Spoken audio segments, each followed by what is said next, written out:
Hey, if you have some kind of the mobile network issue or the Wi-Fi issue on the CMF Phone 1, let me show you 3 tips how you can try to fix this.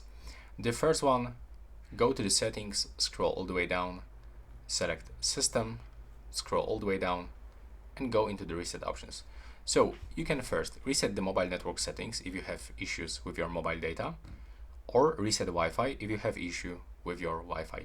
You are not going to hard reset your whole phone, you are going to only reset the Bluetooth and the Wi-Fi settings. And the same for the mobile network settings. It's safe, you don't have to worry about performing this reset.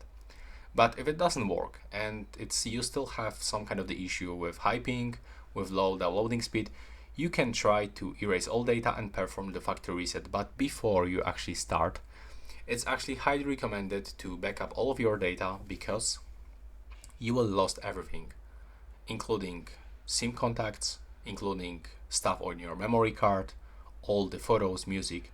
So be careful with this one, but if nothing is actually helping you, try to perform this.